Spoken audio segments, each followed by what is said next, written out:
Warren Smith. He's the creator of the mysterious Secret Scholar Society. Ooh, sounds fancy and not pretentious at all. Recently, Warren has got a bit of a boost by the YouTube algorithm. He's constantly showing up on my recommended page, but that's probably because I sometimes like to torture myself watching right-wing content. Anyway, if you don't remember, Warren is the dude who a few months back had a totally non-scripted debate with one of his real students about JK Rowling. In that video, the student asks Warren how he feels about Harry Potter now that JK Rowling has revealed herself as a bigoted transphobe. Warren then whips out his Socratic method and asks some basic follow-up questions.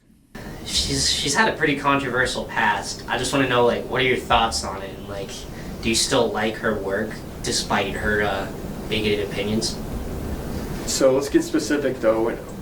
Let's define bigoted opinions. What opinions are bigoted? We're going to treat this as a thought experiment. I'm not going to say what's right or wrong or what way to think. The whole point is to learn how to think, not what to think. Yeah. So when you say bigot, you're starting with the conclusion that given her bigoted opinions. Yeah. So first let's start with, does she have bigoted opinions? So when you say bigoted opinions. She has had a history of being extremely transphobic, I've heard. You've heard. So what? Can you give me an example? If you look at her Twitter, I think you could see a few things. If you want, I could try and find see something. See if you can find one. So, one of these tweets that she came out with in 2019, she said, "Dress however you please, call yourself whatever you like, sleep with any consenting adult who will have you, live your best life in peace and security, but force women out of their jobs for stating that sex is real." So you find that bigoted? What do you find about it was in there? It was deemed transphobic. I myself, do you find that transphobic yourself?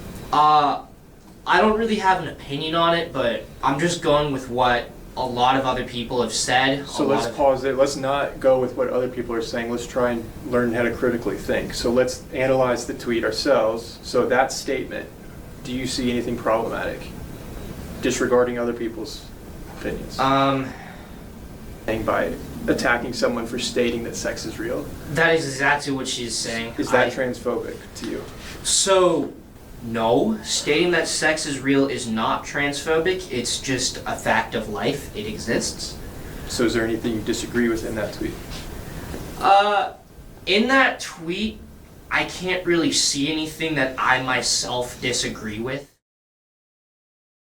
Rather than showing JK Rowling isn't transphobic, this clip only shows that the person he's talking to needs to investigate things a little more deeply, so I guess I applaud him for perhaps getting this student to think more critically.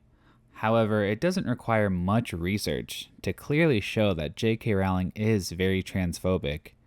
But his responses come off as though he gave a knockdown argument showing JK Rowling is not transphobic, or at the very least it's unclear if she's transphobic. This was his little masterclass on critical thinking that went viral a few months ago. He used this viral moment to launch a career as a right-wing YouTuber, and even has a Patreon where he sells logic workshops, I guess? Just so you know, this guy taught video production at a high school, and now he's an expert in logic. What I find hilarious is that it looks like he wanted to make it in show business as a filmmaker, but failed miserably and made the pivot to right-wing culture war commentary. If that sounds familiar, that's because it is. I can't say that I blame him though, this economy is pretty rough. This guy's been marketing himself as a critical thinker who uses Socratic questioning and debate to arrive at the truth. He engages in these critical thinking sessions by debating usually the same guy over and over on various culture war topics. What are we talking about? Elon. Elon Musk? You don't like Elon Musk? No. Oh, okay. And for some reason, the guy is always off camera and is really bad at articulating and defending his positions. I think the main reason he argues with that guy so often is because he looks smarter and more reasonable by comparison. I have yet to see him have a substantive conversation with anyone on the left who does commentary for a living, and sorry, destiny doesn't count. Warren is just a right-wing grifter, a moron really, who tries to pass off his dumb positions as logical by putting an intellectual veneer on them. He does this very effectively by using hand gestures a lot, squinting his eyes and going, mm-hmm. His influences are right-wing intellectual heroes like Jordan Peterson and Milton Friedman. You'll sometimes hear him reference these figures and straight up regurgitate what they say as if it's authoritative. My argument would be the solution is not more government control or government intervention in this. So what would be the alternative? Private sector? Private innovation. For example, Elon Musk, I think people like Elon Musk, and you could say, well, he's one of a kind, though. The free market will lead to innovations that will have a greater effect. Advent of electric cars, new technology, increased awareness, new education platforms around this. That is only made possible when the government steps away, deregulates these things, rather than imposing government sanctions. As I said earlier, Warren is a big fan of the Socratic method, a type of argumentation that basically boils down to cross-examining someone's positions or beliefs. This can be a really good way to hone your critical thinking skills, for sure. But I'm sorry, dude, two non-experts can't Socratic method their way through, I don't know, climate science? Oh, but rest assured, he tries. There's a video where he's talking to that dude off screen, again, about a debate between Destiny and Jordan Peterson on climate change. First off, I just need to say, if you really care about understanding this topic, you probably shouldn't be wasting your time listening to a political streamer and a 90-year-old Batman villain talk about it. Why don't you bring an actual climate expert in during your office hours? Whoa, did I just use critical thinking there? I haven't even started the goddamn video. Fuck, I'm smart. Let's check out some of the things that Warren has to say about climate change. Then we'll get into some other weird things he says later in the video. Direct consequence of human... Okay, the time frame. How can we understand the weather and the climate change that was occurring over 100 years ago when they did not have the technology we have today? How are we able to measure that? Look at how smug he is after asking that question. What he's trying to do is say that because we don't have good data going back more than 100 years, we can't really say that the Earth's climate has changed significantly compared to historical temperatures, and also that human activity can't be implicated. I'm not sure how old Warren is, but I think he's young enough to know what Google is. I used my critical thinking skills and went ahead and did a quick Google search. Yes, Warren, scientists can get a very good idea of what weather was like a long time ago. In fact, there's a whole branch of science dedicated to that field of study. Come on, bud. In the next clip, Destiny is going to point out the absurdity of comparing climate activists to Hitler, and then Warren will give some of his thoughts. Do you want to look at that portion of the debate? Yeah. I don't think you can compare like Hitler to people that are worried about climate change. The worry that I have here is... So that's interesting. You pulled these clips because you specifically found these clips interesting. This one I found a little funny. Well, so when he's talking about the underlying motivations there, and that which connects back to the combination of government control with alarmism, connecting it. So in Germany, for example, they were coming off the backs of World War I. They had a declining birth rate. They were impoverished. They were paying reparations from the First World War. They were looking for a solution. They were facing a crisis, and government presented a solution to a crisis. So could you not say that there's a pattern there? Correct. Okay. There might be a pattern there. What Warren is doing here is committing the fallacy called reductio ad Hitlerum. Because Hitler did a thing, anyone else who does it is a Nazi. That's basically what he's implying. That there's a slippery slope from the government responding to a crisis to perpetrating a Holocaust, I guess. What's funny, though, is that when the US was attacked by Japan and entered World War II, the government was also responding to a crisis, namely the expansionism and human destruction caused by the Axis powers.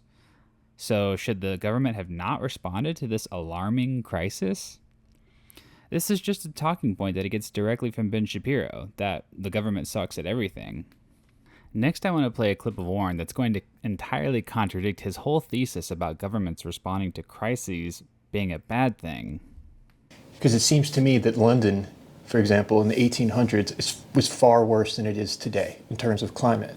It was known that the London fog was not natural fog. That was soot in the air, and It was emissions, human-created emissions, which has been decreased today. It's really funny because Warren has no idea what he just did. The reason that air pollution in London is significantly lower today is because the government recognized that there was a crisis and then did something about it. Just a couple examples. In 1952, there was an event called the Great Smog, which led to efforts to reduce the use of coal. Efforts by who? Probably not the coal companies spewing dirty air into the atmosphere. It was the government. In 1956, the UK passed the Clean Air Act, which gave local government authorities the power to regulate emissions. So all this hemming and hawing about how terrible it is for government to intervene in times of crisis, he literally gives an example of it working and thinks it helps his argument. That's how stupid this guy is. Okay, now we're getting into some weird territory. Apparently, Warren believes that no one can know Hitler's personal reasons for perpetrating the Holocaust. It's pretty clear, right? I don't think saying, no, it's not clear, no. So what would you say Hitler's underlying motives were? I don't know. And it's very complicated. What were his private intentions? No one can tell, which is why it's a valid question to ask. I mean, what? This guy is so dumb. Have you never heard of Mein Kampf? Remember Google? We talked about that earlier? Come on, bro, this isn't that hard. Now they're going to get into a conversation about the pharmaceutical industry. Destiny asked Peterson if the big pharma companies can make effective drugs, and here is Warren's response. Do you think that we get effective drugs from pharmaceutical companies? Not particularly. Okay. Do you think that the pharmaceutical companies are reliable? Okay, we just had a record lawsuit against Johnson & Johnson. They were pushing opiates to make money. Warren immediately changes the question. He asks if Big Pharma is reliable, not if their drugs are effective. He then says that Peterson is essentially questioning the motive of Big Pharma and criticizing their pursuit of profit, which I'm empathetic to. However, nothing in that clip I just played indicates Peterson is doing this. He's responding directly to Destiny's question of drug efficacy, presumably in reference to the COVID vaccine. So here Warren is making a very basic mistake, either because he's dumb or he's deliberately misleading his audience. I'm honestly not sure which it is. This is just a small sample of errors in logic that Warren makes in this video. I could probably spend several hours going through everything wrong, but I think what we've been over gets the point across. Warren is not a very smart person. If I were you, I would not pay him to teach you logic. There are free YouTube videos that are of much higher quality. But before we go, I want to look at one more clip from another video just because it's pretty funny to me. Here, Warren is watching a video of ContraPoints talking about, that's right, JK Rowling. And we're just going to watch the beginning. Joe Row's transphobia. Joe Row compares trans activists to Death Eaters, the fictionalized fascists in Harry Potter. My position is that this activist movement... Okay, so she's not comparing all trans people. She's comparing a subset of activists. She just said the word activists, and this, what's her name, ContraPoint, it's Contra, is taking that statement and then saying that that applies to all trans people are Death Eaters, according to JK Rowling. As you can see, Warren gets it very wrong. I'm actually kind of worried about him, like it seems like he has some memory problems. He says that ContraPoints is claiming JK Rowling is calling all trans people Death Eaters, which she clearly did not. ContraPoints specifically said trans activists. Even his comment section roasted him on that one. I'm not sure if he was conscious of that mistake or not, but it points to the fact that he's not really concerned with the truth or logic and is being uncharitable to the point where he gets it flat out wrong. This to me shows how biased he is against ContraPoints and probably the left more broadly, and how defensive he is of JK Rowling and probably transphobia more broadly. So there you have it. And this review of Warren's content only scratched the surface. His videos are filled with errors in logic and fact. But that doesn't matter to him. He went viral with this JK Rowling video, and now he and his audience think he's an authority that can speak on any subject, using only his logical abilities. which, as we've seen, are pretty substandard. Warren often parrots right-wing talking points, commits logical fallacies, and doesn't do the one thing he tells others to do, and that is critically self-reflect on his core beliefs. Don't fall for this guy.